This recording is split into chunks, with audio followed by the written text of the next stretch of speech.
Assalamualaikum warahmatullahi wabarakatuh. Apa kabar semuanya? Semoga kita diberikan keberkahan dalam hidup oleh Allah Subhanahu wa taala. Amin ya rabbal alamin. Perjalanan Abu Nawas ke dunia cermin. Di pagi yang cerah di Baghdad, Abu Nawas sedang bersantai di depan rumahnya sambil mengutak-atik sebuah cermin kecil yang baru saja ia beli dari seorang pedagang keliling. Cermin itu terlihat biasa saja, tetapi Abu Nawas menyukai pantulannya sendiri di sana. "Heh, aku tampan sekali hari ini," katanya sambil tertawa kecil. Di saat bersamaan, datanglah tetangganya, Abu Jahil, yang terkenal selalu iri pada Abu Nawas. "Wah, Abu Nawas, sedang mengagumi diri sendiri ya? Jangan-jangan kau mau jadi penyair yang memuji wajahmu sendiri," ejek Abu Jahil. Abu Nawas menggeleng sambil tersenyum. "Abu Jahil, aku tidak butuh puisi untuk tahu aku lebih tampan dari siapapun, termasuk kau." Abu Jahil mendengus kesal. "Apa hebatnya cermin itu? Aku yakin itu cuma cermin murah yang tidak berguna." Namun, sebelum Abu Nawas sempat membalas, hal aneh terjadi. Permukaan cermin mulai berkilauan dan sebuah suara terdengar dari dalamnya. "Wahai Abu Nawas, kami di dunia cermin mendengar tentang kecerdikanmu. Kami menantangmu untuk membuktikan kepintaranmu di dunia kami. Beranikah kau masuk?" Abu Nawas melongo, sementara Abu Jahil terbelalak. "Apa itu tadi? Kau menyembunyikan jin di cerminmu, Abu Nawas?" "Tidak, aku bahkan tidak tahu cermin ini bisa bicara," jawab Abu Nawas. Lalu ia tersenyum lebar. "Tapi kalau ada tantangan, tentu aku harus menerimanya." Abu Jahil langsung menyela. "Kalau kau masuk, aku juga harus masuk. Aku ingin melihat apakah dunia cermin itu betulan atau cuman akal-akalmu saja." Cermin itu memancarkan cahaya terang, dan tiba-tiba Abu Nawas dan Abu Jahil tersedot ke dalamnya. Ketika mereka membuka mata, mereka sudah berada di dunia cermin. Dunia itu sungguh aneh. Semua benda terpantul seperti di dalam cermin. Rumah-rumah berdiri terbalik, sungai mengalir ke atas, dan orang-orang berjalan mundur sambil berbicara dengan suara terbalik. Ini benar-benar nyata," kata Abu Jahil sambil melihat sekeliling dengan mulut menganga. Abu Nawas tersenyum. "Kau lihat Abu Jahil, dunia ini jauh lebih menarik daripada sekadar debat denganku." Tiba-tiba, seorang pria yang mirip Abu Nawas muncul. Pria itu tampak rapi dan anggun. "Selamat datang Abu Nawas dan..." "Siapa ini? Teman bodohmu?" Abu Jahil langsung tersinggung. "Hei, aku bukan bodoh. Aku adalah Abu Jahil, tetangga Abu Nawas." Pria cermin itu tertawa kecil. "Namamu berarti kebodohan, jadi aku rasa sebutanku tepat." Abu Nawas menahan tawa, sementara Abu Jahil merah padam. "Sudahlah Abu Jahil, kau di sini untuk belajar, bukan untuk marah-marah," kata Abu Nawas sambil menepuk pundaknya. Mereka dibawa ke istana kaca, tempat Raja Cermin yang megah duduk di atas takhta transparan. Raja itu tersenyum kepada mereka dan berkata, "Abu Nawas, kami ingin menguji kecerdikanmu. Jika engkau berhasil, kau boleh kembali ke duniamu. Jika gagal, kau akan tinggal di sini selamanya." Abu Jahil langsung berdiri. "Tunggu, kenapa hanya Abu Nawas yang diuji? Aku juga harus diuji. Biar kalian tahu aku tidak bodoh." Raja tersenyum kecil. "Baiklah, aku akan memberikan 2 ujian. Satu untuk Abu Nawas dan satu untuk Abu Jahil." Raja memberikan Abu Nawas sebuah kendi, seutas tali, dan sebuah bulu burung. Tugasmu adalah membawa kendi ini ke seberang sungai kaca tanpa menyentuh air atau permukaan kaca. Kau hanya boleh menggunakan tali dan bulu burung." Abu Nawas menggaruk dagunya, berpikir sejenak lalu tersenyum lebar. Ia mengikat kendi dengan tali dan menggunakan bulu burung untuk membuat layang-layang kecil. Dengan sedikit tiupan, kendi itu terangkat dan melayang ke seberang sungai. Semua orang di istana bersorak kagum. "Luar biasa Abu Nawas, kau sungguh cerdik," kata raja. Abu Jahil mendengus. Itu terlalu mudah, aku juga bisa melakukannya." Raja memberikan Abu Jahil sebuah piring penuh bubur dan seekor ayam hidup. "Tugasmu adalah membuat ayam ini makan semua bubur di piring tanpa menyentuhnya dengan tanganmu." Abu Jahil langsung kebingungan. Ia mencoba mendekati ayam itu sambil memanggil, "Sini ayam, makan buburnya." Namun ayam itu justru kabur. Abu Jahil mulai berlari mengejar ayam sambil mengomel, "Dasar ayam bodoh, kenapa kau tidak makan?" Semua orang di istana tertawa terbahak-bahak melihat tingkah Abu Jahil. Setelah beberapa menit berlari-lari, Abu Jahil menyerah. Ia duduk terengah-engah, sementara ayam itu tetap berdiri di sudut tanpa makan. Abu Nawas menggeleng sambil tersenyum. "Abu Jahil, kau lupa. Ayam akan makan jika kau membuatnya nyaman. Coba taburkan sedikit bubur di dekat ayam, biarkan ia mendekat sendiri." Raja tertawa terbahak-bahak. "Abu Jahil, kau memang lucu, tapi jangan khawatir, kami tidak akan menghukummu. Keberadaanmu di sini sudah cukup menghibur kami." Setelah ujian selesai, Raja Cermin mengizinkan mereka kembali ke dunia nyata. Sebelum pergi, Abu Jahil mencoba membawa cermin kecil dari istana sebagai oleh-oleh. Namun cermin itu justru menghilang begitu mereka keluar. "Aku tahu kau akan mencoba mencuri Abu Jahil," kata Abu Nawas sambil tertawa. Abu Jahil mendengus. "Diam kau Abu Nawas, aku hanya ingin membuktikan aku juga punya kenang-kenangan dari dunia cermin."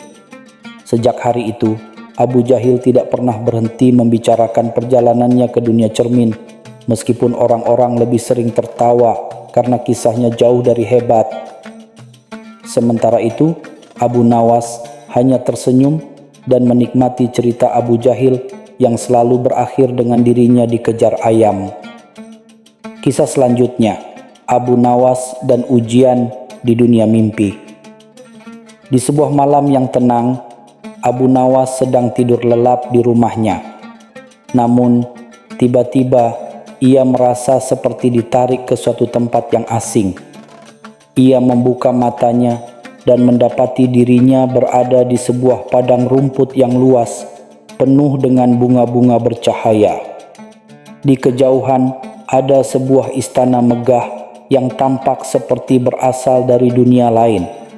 Saat ia berjalan mendekati istana itu, seorang pria berjubah putih muncul di hadapannya.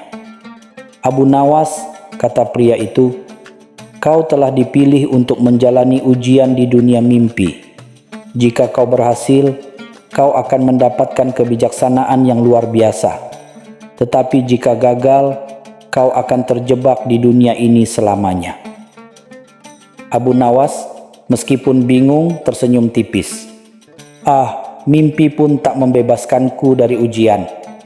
Baiklah, tunjukkan ujiannya dan aku akan melakukannya."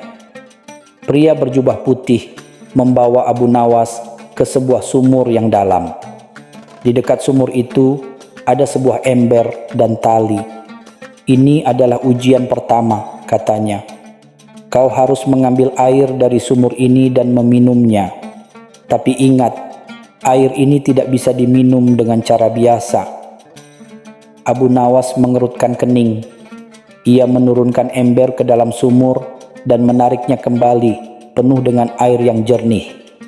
Ia mencoba meminum air itu, tetapi setiap kali ia mendekatkan bibirnya ke ember, airnya menghilang seolah-olah menguap.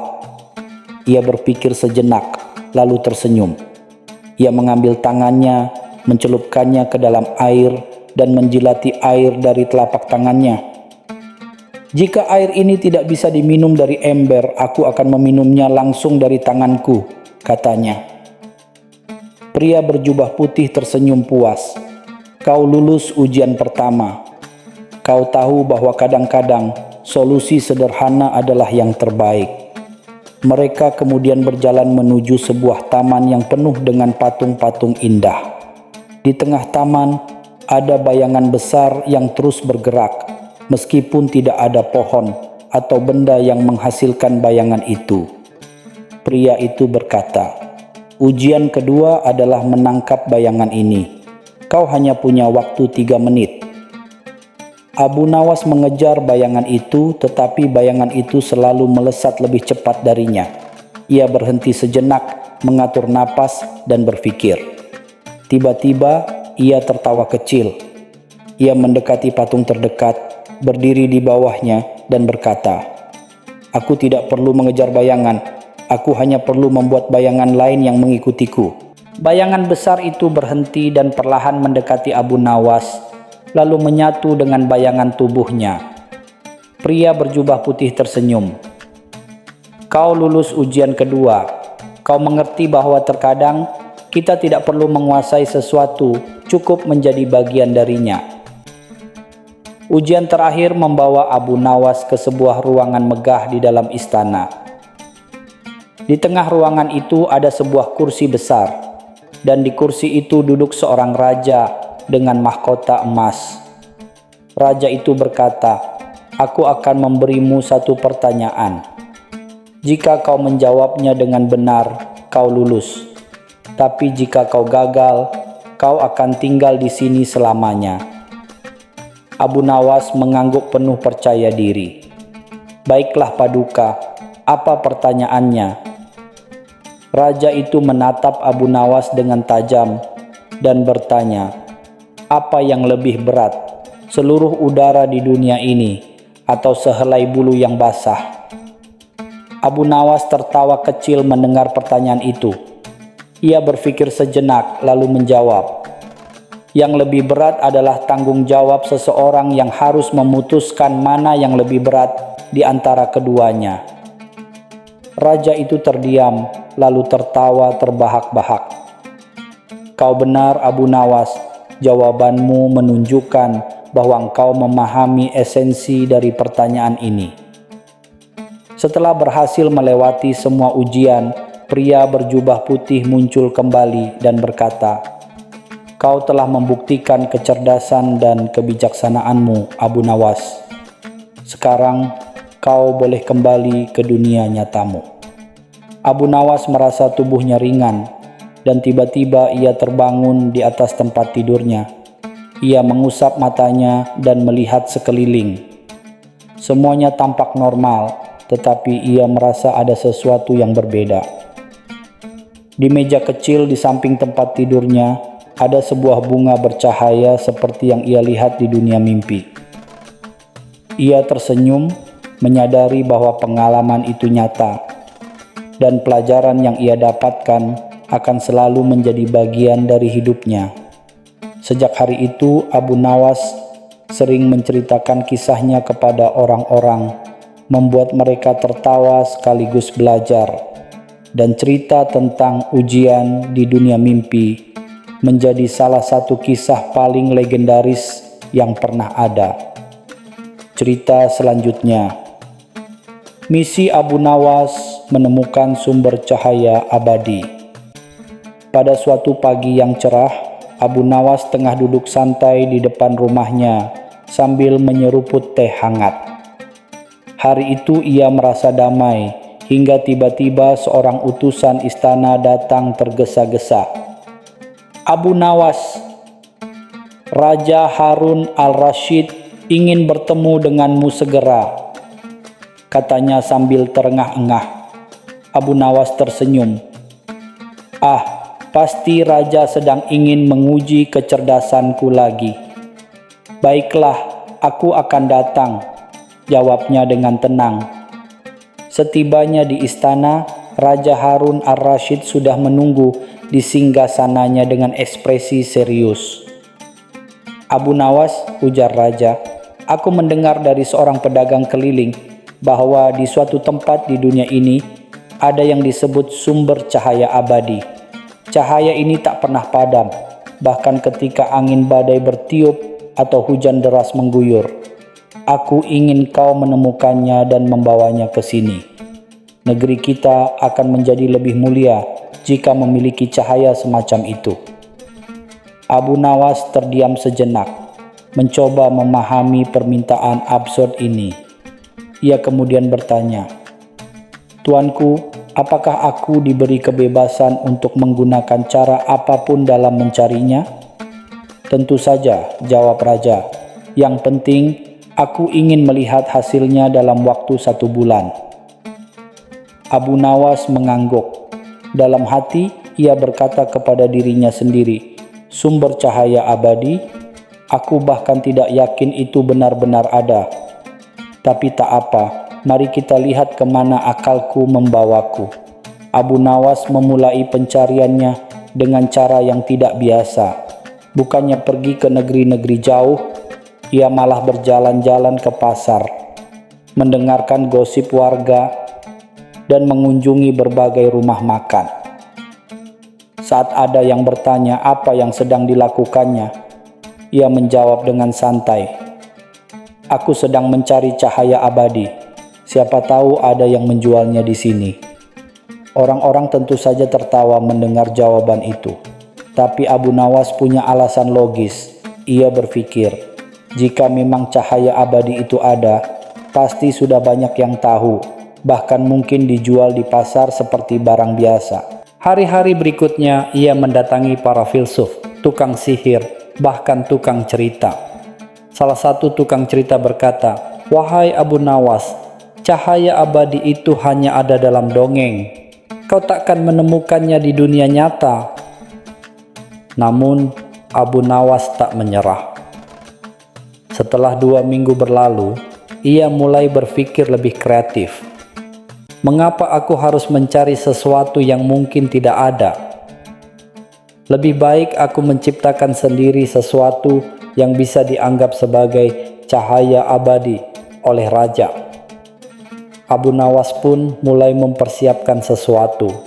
Ia membeli sebuah lampu tanah liat biasa, beberapa botol minyak zaitun, dan sumbu lampu berkualitas tinggi. Ia kemudian menguji lampu itu di rumahnya.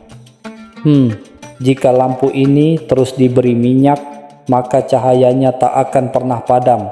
Ini sempurna, katanya sambil tersenyum puas. Namun ia tahu raja tidak akan terkesan hanya dengan sebuah lampu biasa. Maka ia merancang sebuah cerita yang akan membuat raja berpikir. Tibalah hari di mana Abu Nawas harus melapor ke istana. Ia datang membawa lampu tanah liat yang menyala terang. Semua orang di istana memandang dengan penuh rasa ingin tahu. "Tuanku," kata Abu Nawas sambil membungkuk hormat, "inilah sumber cahaya abadi yang kau minta." Raja memandang lampu itu dengan raut skeptis. "Abu Nawas, kau yakin ini cahaya abadi? Ini hanya lampu biasa." "Tidak, tuanku," jawab Abu Nawas sambil tersenyum licik. "Cahaya ini memang abadi, asalkan tuanku memenuhi satu syarat penting. Syaratnya adalah lampu ini harus dijaga oleh seseorang yang benar-benar jujur, adil, dan tidak pernah mengambil hak rakyatnya. Jika dijaga oleh orang seperti itu, cahayanya akan terus menyala dan tak pernah padam. Tetapi jika orang yang menjaganya berbuat curang atau tidak adil, maka lampu ini akan padam dengan sendirinya." Mendengar itu, raja terdiam. Ia memandang lampu itu dengan tatapan penuh makna. Semua pejabat di istana pun menahan napas, takut jika raja menganggap ini lelucon. Namun, alih-alih marah, Raja Harun al-Rasyid tertawa terbahak-bahak. "Abu Nawas, kau sungguh licik sekaligus bijaksana. Kau tidak hanya menyelesaikan tugas yang kuberikan, tetapi juga memberiku pelajaran berharga tentang keadilan dan kejujuran. Sejak hari itu, Lampu kecil itu diletakkan di ruangan khusus di istana sebagai simbol keadilan. Dan setiap kali raja merasa ragu atas keputusannya, ia memandang lampu itu dan mengingat kata-kata Abu Nawas. Sementara itu, Abu Nawas pulang ke rumahnya dengan langkah santai. Ketika tetangganya bertanya bagaimana ia berhasil menemukan cahaya abadi, Abu Nawas hanya tersenyum dan menjawab, "Kadang yang paling abadi itu bukan cahaya, tetapi akal sehat." Tetangga-tetangganya hanya bisa menggeleng-geleng kepala sambil tertawa. Memang hanya Abu Nawas yang bisa membuat tugas sulit menjadi pelajaran yang penuh humor dan makna. Cerita selanjutnya, Abu Nawas dan penemuan mesin waktu. Di sebuah pagi yang cerah di Baghdad, Abu Nawas sedang berjalan-jalan di pasar sambil menikmati suasana yang ramai. Tiba-tiba, seorang pedagang aneh dengan jubah panjang dan topi tinggi mendekatinya. Wajah pedagang itu tertutup sebagian oleh kacamata hitam yang tidak lazim. "Abu Nawas," kata pedagang itu, "aku mendengar engkau adalah orang paling cerdas di Baghdad. Aku punya sesuatu yang sangat istimewa untukmu, sesuatu yang tidak dimiliki orang lain." Abu Nawas mengangkat alis. "Apa itu, wahai pedagang misterius? Jangan-jangan ini hanya jebakan untuk menjual barang mahal." Pedagang itu membuka kain yang menutupi barang dagangannya, dan di bawahnya terlihat sebuah kotak besar, penuh dengan roda-roda gigi, tuas, dan tombol-tombol aneh. "Ini adalah mesin waktu," katanya dengan penuh percaya diri. Abu Nawas tertawa terbahak-bahak. "Mesin waktu? Kau pikir aku ini anak kecil yang percaya pada dongeng?" Pedagang itu tersenyum. "Ini bukan dongeng, Abu Nawas. Dengan mesin ini, kau bisa pergi ke masa lalu atau masa depan. Aku akan membuktikannya padamu. Jika kau tidak percaya, kau boleh mencobanya sendiri."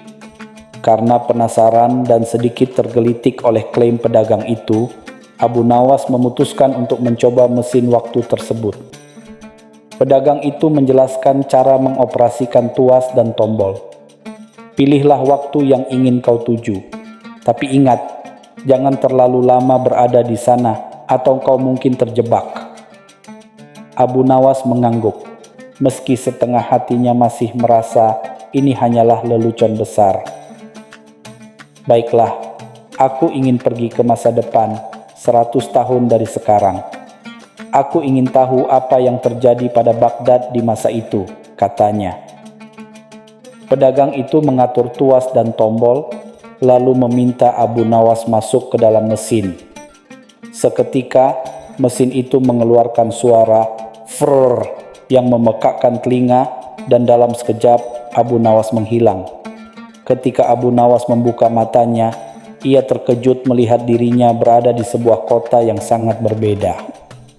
Rumah-rumah terbuat dari kaca, orang-orang berjalan dengan kendaraan yang melayang di udara, dan semua terlihat serba canggih. Ia berjalan-jalan dengan hati-hati, mencoba memahami apa yang terjadi. Ia melihat seorang pria dengan pakaian aneh duduk di depan layar besar yang memancarkan cahaya. "Wahai Tuan, apa yang sedang kau lakukan?"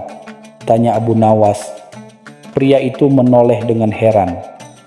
"Aku sedang memesan makanan melalui layar ini." "Kau ini siapa? Kenapa penampilanmu seperti dari zaman kuno?"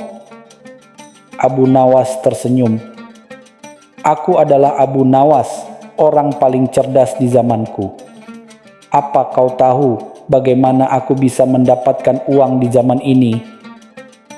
Pria itu tertawa. "Uang? Di zaman ini tidak ada lagi yang menggunakan uang. Semua diatur oleh teknologi dan poin sosial." Abu Nawas semakin bingung. "Poin sosial? Bagaimana aku mendapatkannya?" Pria itu menjelaskan bahwa di masa depan, Orang-orang mendapat poin berdasarkan kebaikan yang mereka lakukan untuk masyarakat. Semakin banyak membantu orang lain, semakin tinggi poin sosial mereka, yang kemudian bisa digunakan untuk membeli barang atau jasa. Aha, ini mirip dengan sistem kepercayaan di zamanku, kata Abu Nawas. Tapi, bagaimana aku bisa mendapatkan banyak poin dengan cepat? Pria itu berpikir sejenak, lalu berkata, "Kau bisa menghibur orang-orang. Jika kau benar-benar cerdas, tunjukkan kecerdasanmu dengan cara yang menghibur." Abu Nawas kemudian pergi ke alun-alun kota dan mulai mengumpulkan kerumunan.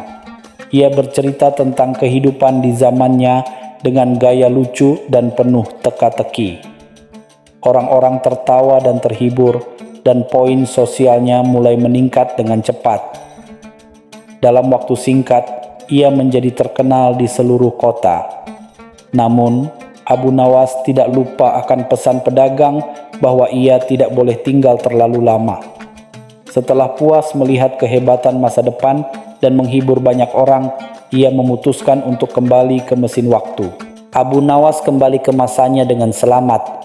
Pedagang itu menyambutnya dengan senyum lebar. "Bagaimana Abu Nawas? Apa yang kau pelajari dari masa depan?" Abu Nawas merenung sejenak lalu berkata, "Aku belajar bahwa masa depan penuh dengan teknologi canggih, tetapi tetap membutuhkan kebijaksanaan, kecerdasan, dan humor untuk membuat hidup lebih berarti. Mesin waktu ini memang luar biasa, tapi aku rasa aku lebih suka hidup di zamanku, di mana tantangan dan kesederhanaan membuat hidup terasa lebih hidup." Pedagang itu mengangguk. "Kau memang bijaksana, Abu Nawas. Aku tahu kau tidak akan terjebak oleh godaan masa depan." Dan sejak hari itu, Abu Nawas kembali menjalani hidupnya seperti biasa. Ia tidak pernah menceritakan pengalaman mesin waktu itu kepada siapapun karena ia tahu cerita itu terlalu sulit dipercaya. Namun, dalam hatinya, ia selalu tersenyum mengingat petualangan unik yang membuatnya semakin yakin bahwa kecerdasan dan humor adalah harta sejati yang abadi di setiap zaman. Cerita selanjutnya, teka-teki Abu Nawas dan pintu yang hilang. Suatu hari Raja Harun ar-Rasyid memanggil Abu Nawas ke istana. Wajah raja terlihat serius, namun ada secercah kegembiraan di matanya. "Abu Nawas," ujar raja, "aku punya teka-teki untukmu. Jika kau bisa menyelesaikannya, aku akan memberimu hadiah besar. Tapi jika tidak, kau harus menerima hukuman kecil dariku." Abu Nawas yang selalu percaya diri dengan akalnya tersenyum sambil membungkuk hormat. "Tentu saja, tuanku. Apa teka-teki yang ingin tuanku berikan padaku?"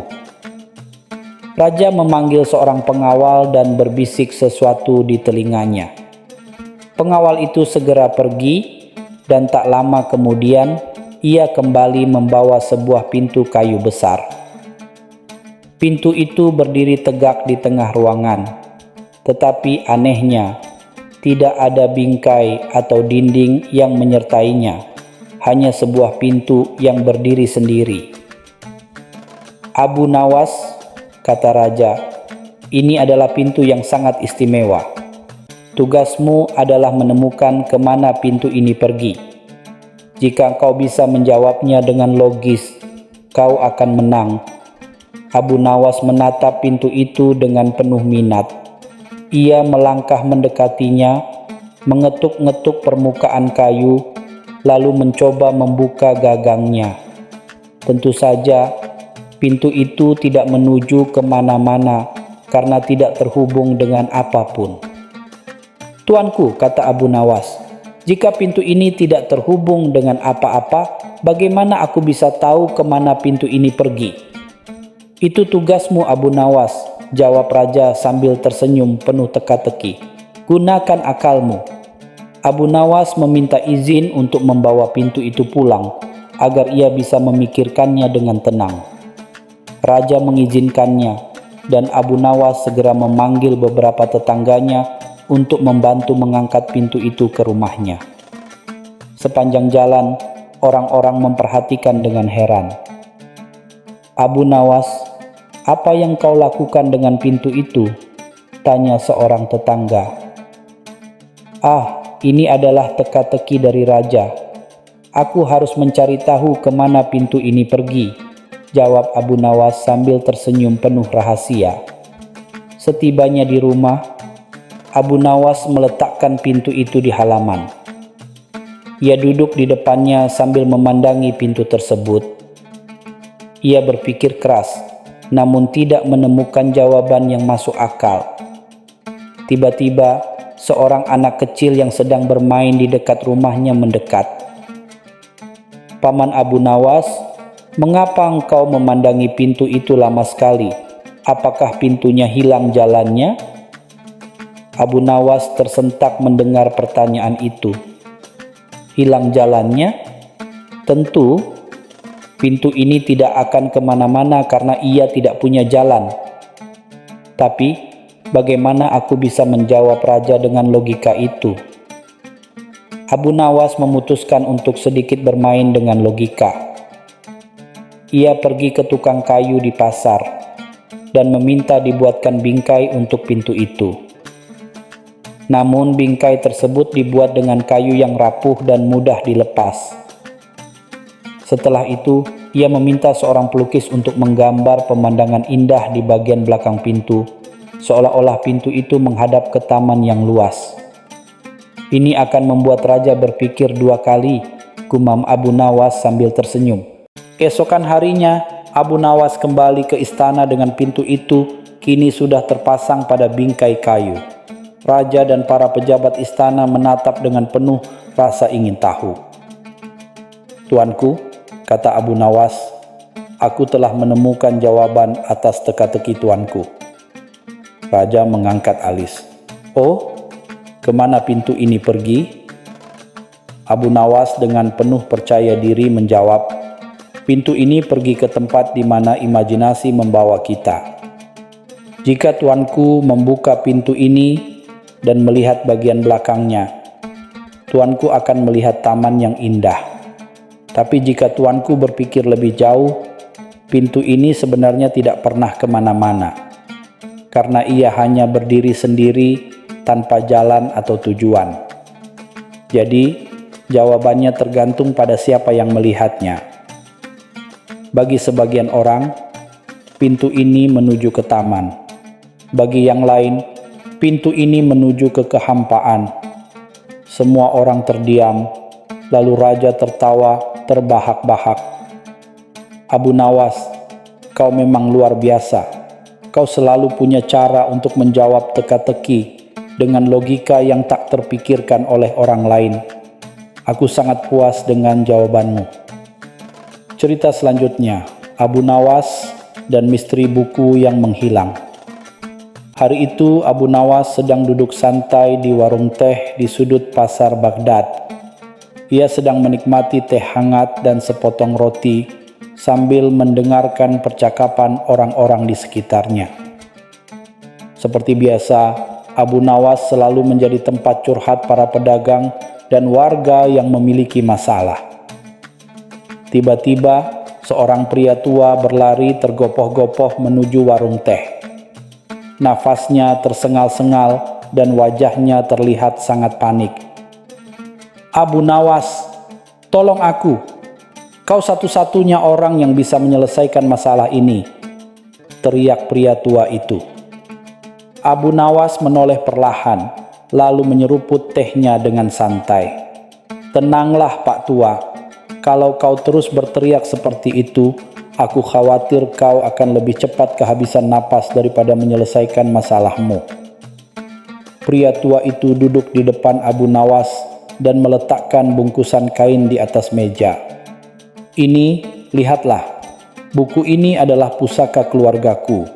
Namun setiap malam, buku ini menghilang dari rumahku, lalu esok pagi kembali ke tempatnya semula. Aku takut, Abu Nawas.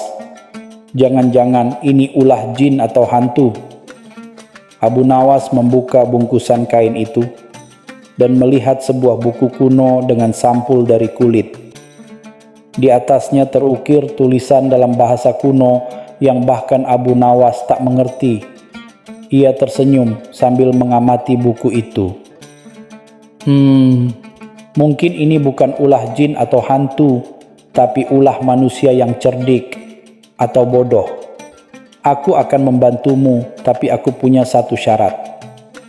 Apa syaratnya? Tanya pria tua itu dengan gugup.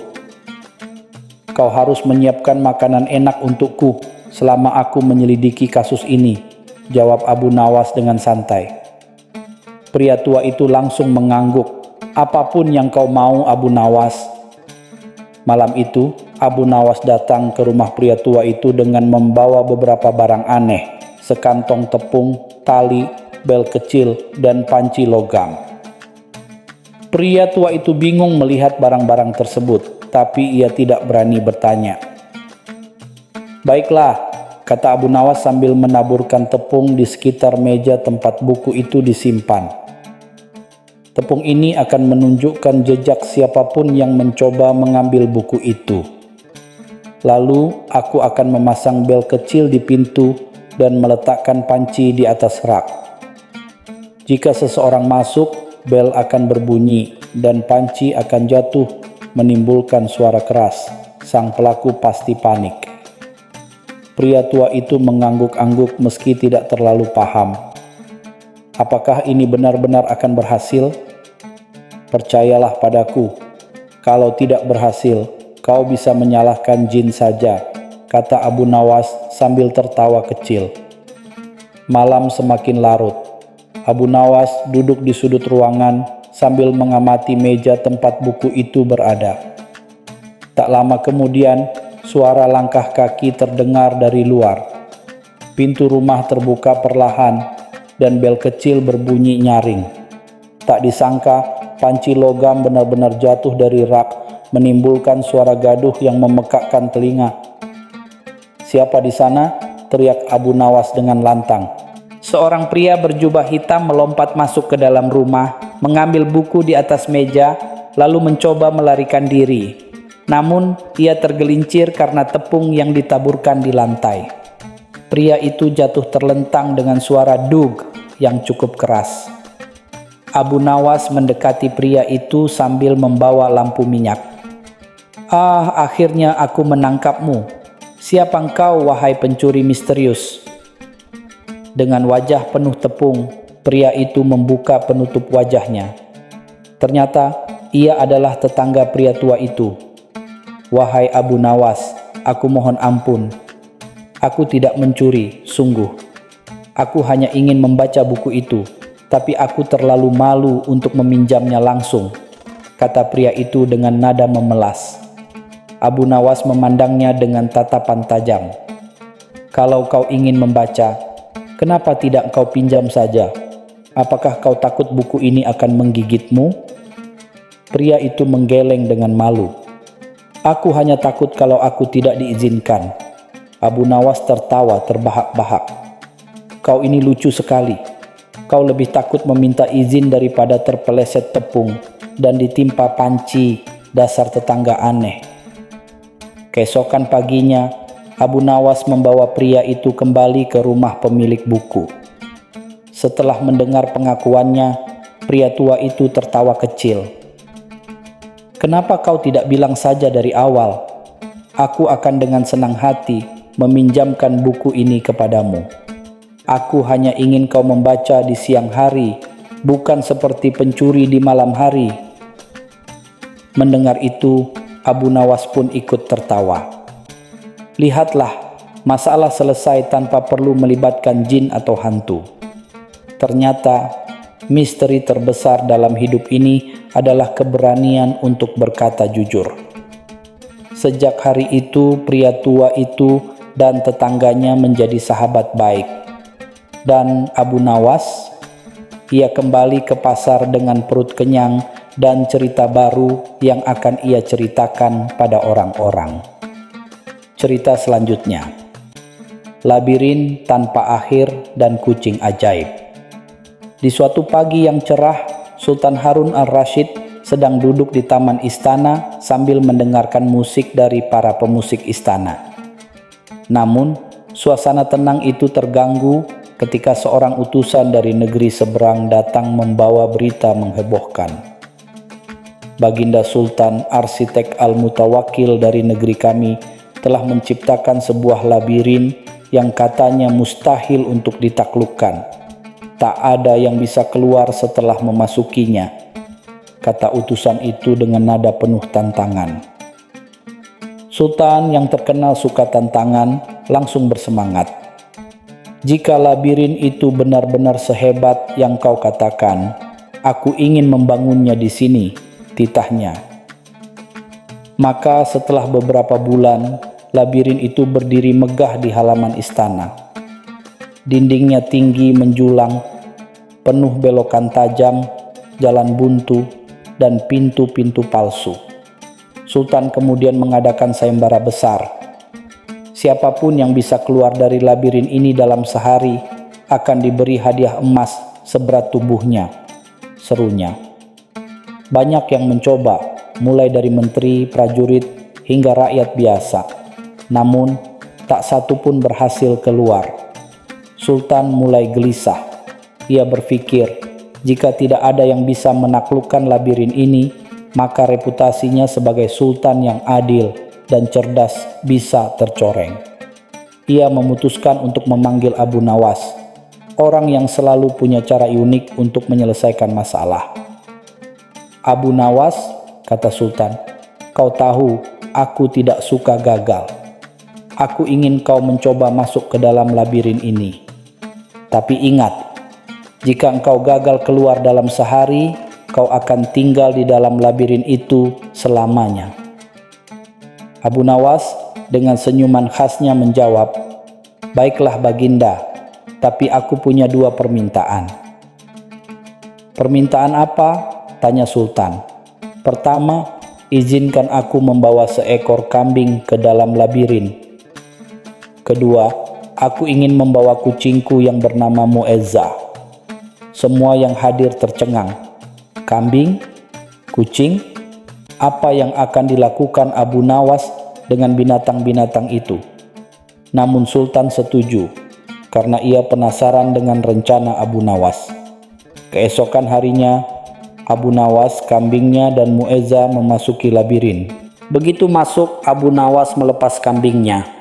Ia tahu kambing memiliki naluri yang baik untuk mencari jalan keluar, karena selalu mencari rerumputan segar di tempat terbuka.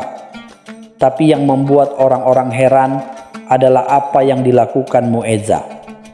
Muezzah, si kucing pintar, tampak berlari-lari dengan gesit, memanjat dinding, dan mengamati setiap sudut labirin. Kucing itu kadang mengeong keras, seolah-olah memberi aba-aba kepada Abu Nawas. Bagus Muezzah, kau memang kucing paling cerdas di dunia, kata Abu Nawas sambil mengikuti kambingnya. Namun, perjalanan mereka tak selalu mulus. Di tengah jalan, kambing tiba-tiba berhenti dan menolak bergerak. Rupanya ada seekor tikus yang muncul dan kambing itu ketakutan. Untungnya, Muezzah langsung mengejar tikus itu dengan gaya pahlawan, membuat kambing merasa aman lagi. Di belokan lain, mereka menemukan jebakan berupa pintu palsu yang mengarah ke jalan buntu. Tapi Muezzah dengan naluri tajamnya mendeteksi ada sesuatu yang aneh. Ia mengeong keras, menarik perhatian Abu Nawas, lalu memanjat dinding untuk menunjukkan arah yang benar. Kalau bukan karena kau, Muezzah, aku pasti sudah tersesat, kata Abu Nawas sambil mengusap kepala kucing itu. Waktu terus berlalu dan matahari hampir terbenam. Penonton di luar mulai cemas. Apakah kali ini Abu Nawas akan gagal? Namun tiba-tiba terdengar suara kambing mengembik di luar labirin. Semua orang terkejut saat melihat Abu Nawas keluar dengan wajah santai, membawa kambingnya, dan disusul oleh Muezzah yang berjalan dengan anggun. Sultan menyambutnya dengan takjub. "Bagaimana caramu keluar dari labirin itu, Abu Nawas?" Abu Nawas tersenyum lebar. "Baginda, kambing ini memiliki naluri untuk mencari jalan keluar ke tempat terbuka. Aku hanya perlu mengikutinya. Tapi ada satu masalah. Kambing ini kadang takut dan ragu.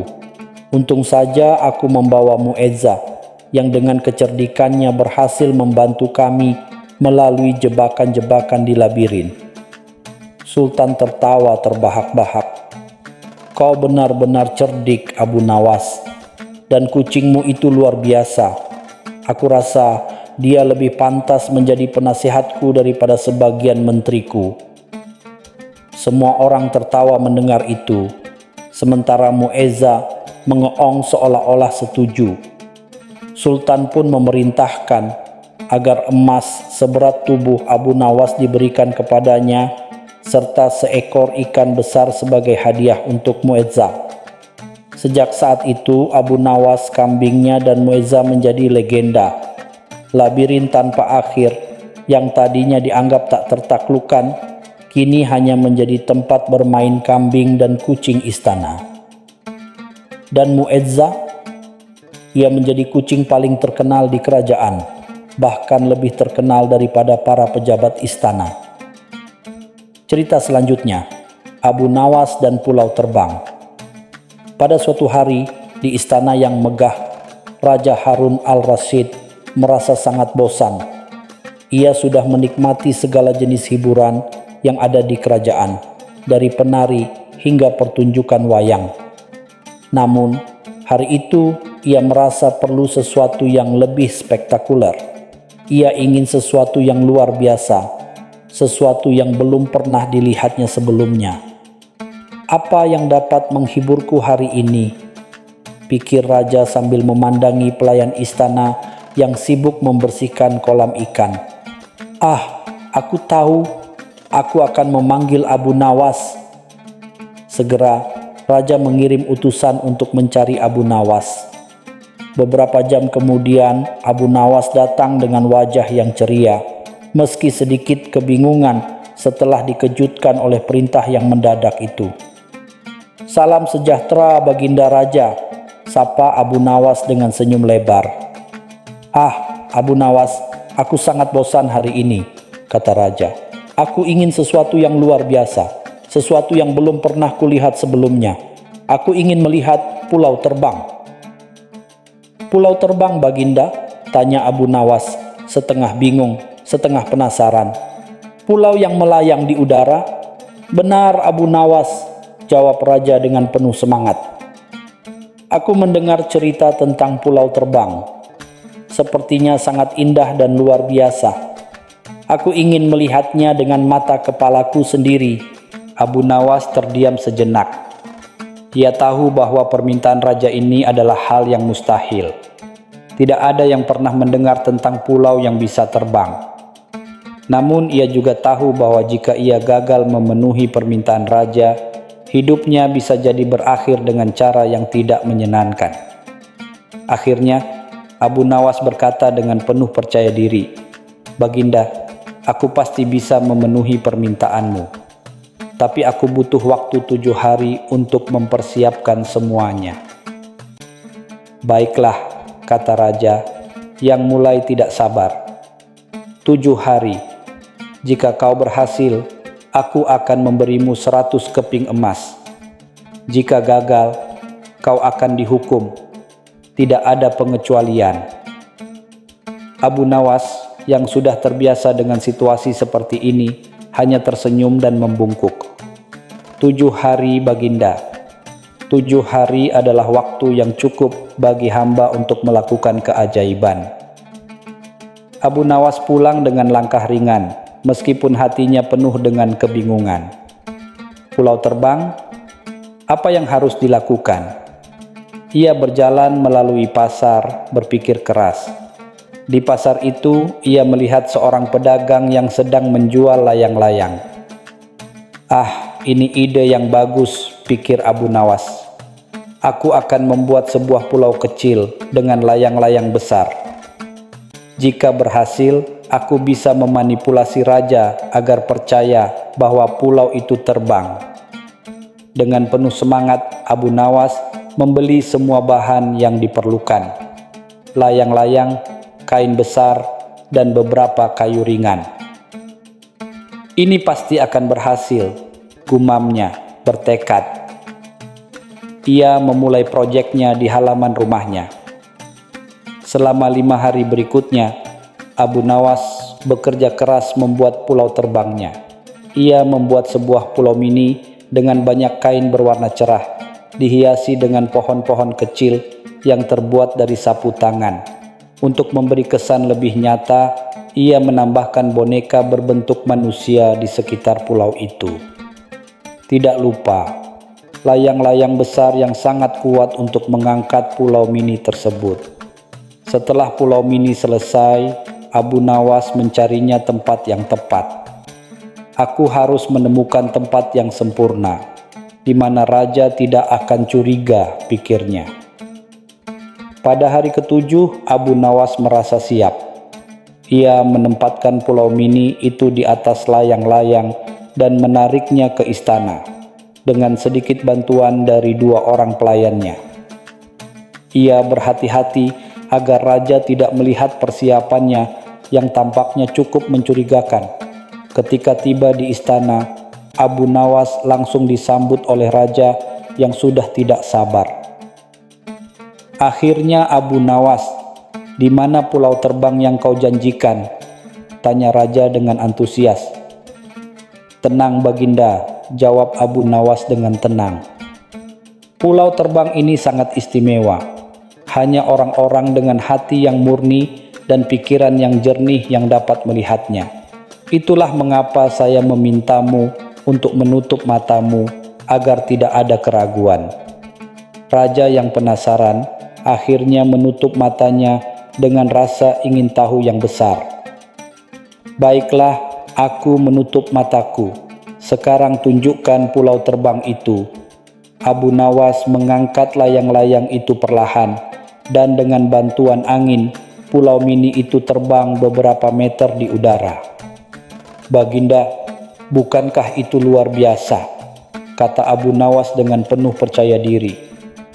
Raja yang masih dengan mata tertutup mendengar suara angin dan beberapa suara boneka yang seolah bergerak. Ia mulai terkejut. Ajaib, aku bisa merasakannya, Abu Nawas. Pulau itu benar-benar terbang. Aku tidak pernah menyaksikan yang seperti ini sebelumnya. Menteri-menteri raja yang turut menyaksikan juga ikut berteriak. Luar biasa Baginda, pulau itu benar-benar terbang. Sangat menakjubkan.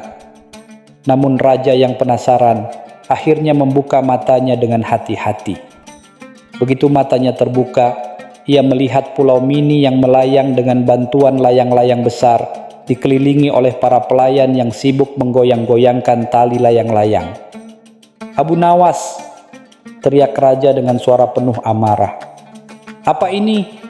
Ini bukan pulau terbang, ini hanya boneka dan layang-layang.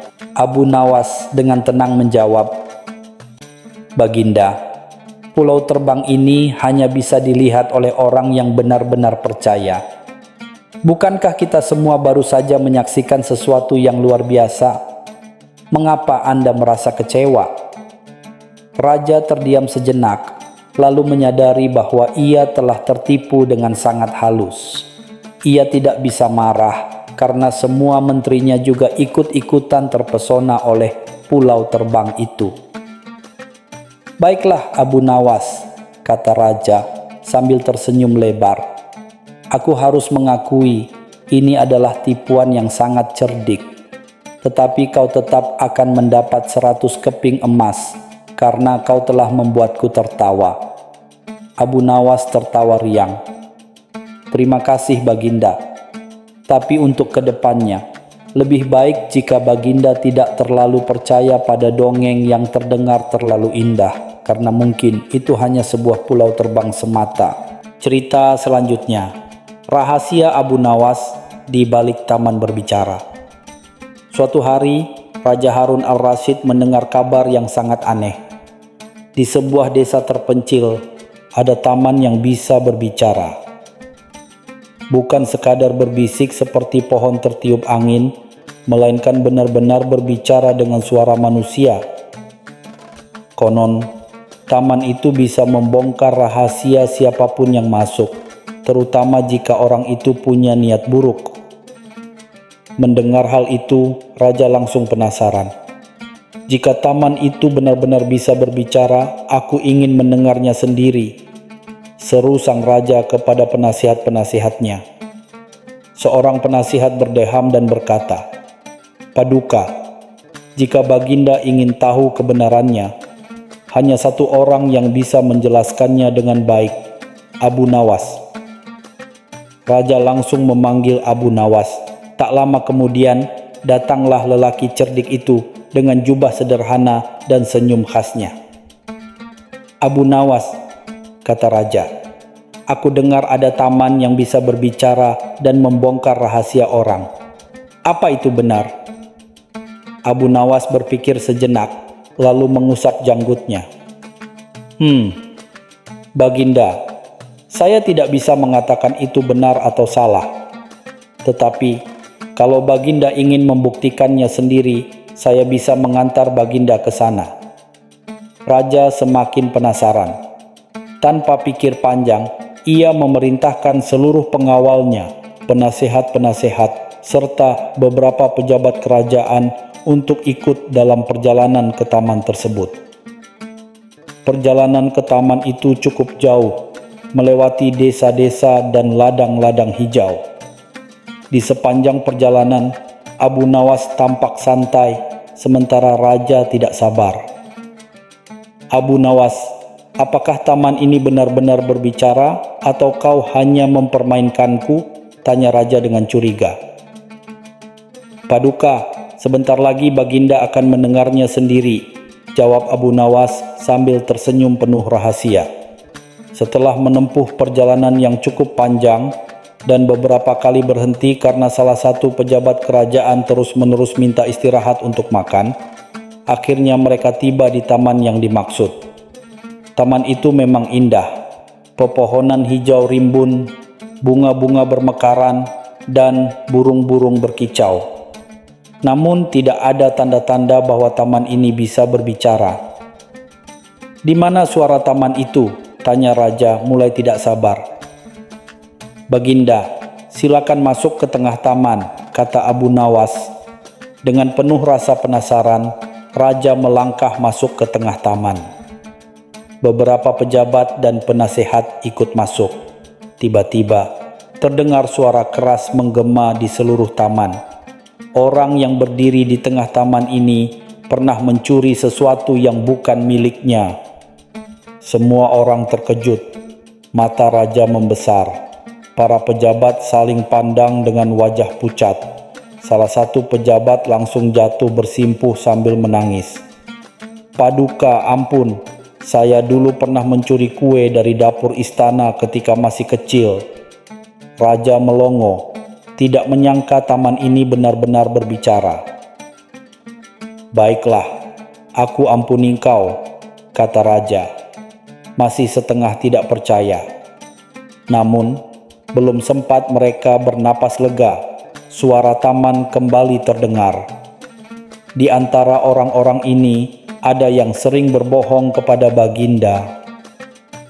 Seketika, beberapa pejabat yang merasa bersalah mulai berkeringat dingin. Seorang penasihat yang selama ini selalu terlihat tenang tiba-tiba gemetar dan berbisik, "Aduh, ketahuan. Padahal aku baru saja bilang kepada istriku bahwa aku rapat penting hari ini, padahal ikut jalan-jalan ke taman."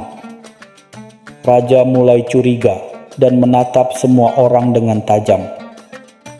"Siapa yang berbohong padaku?"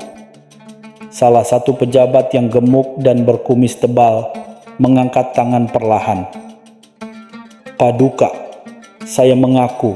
Saya pernah bilang kepada Baginda bahwa saya sedang sakit parah agar bisa libur kerja, padahal saya hanya malas. Sang raja hampir tidak bisa menahan tawa, tetapi tetap menjaga wibawa. Baiklah, aku maafkan, tetapi lain kali jangan coba-coba menipuku lagi. Namun, suara taman belum selesai. Kali ini terdengar lebih keras. Ada yang suka mengambil jatah makanan lebih banyak dari porsi seharusnya. Seorang pejabat yang tubuhnya besar langsung panik. Sumpah Paduka, saya cuma ambil 2 piring. 3 piring. Ya, 5 piring, tapi itu karena saya lapar. Raja akhirnya tidak bisa menahan tawa dan tertawa terbahak-bahak. Abu Nawas, aku tidak percaya taman ini benar-benar bisa membongkar rahasia semua orang. Abu Nawas tersenyum penuh arti. Baginda, apakah Baginda ingin tahu rahasia taman ini? Sudah pasti, kata raja dengan penuh semangat. Abu Nawas berjalan ke belakang semak-semak dan menarik keluar 2 orang. Seorang anak kecil dan seorang lelaki tua. Inilah rahasia taman ini, Baginda, kata Abu Nawas. Anak kecil ini adalah bocah desa yang polos dan sering mendengar gosip dari orang-orang. Ia jujur dan tidak bisa menyimpan rahasia. Sedangkan lelaki tua ini memiliki ingatan luar biasa. Ia sudah tinggal di desa ini selama puluhan tahun dan tahu banyak tentang kehidupan orang-orang. Raja terdiam sejenak, lalu tertawa terbahak-bahak. Abu Nawas, jadi ini rahasianya? Kau benar-benar licik.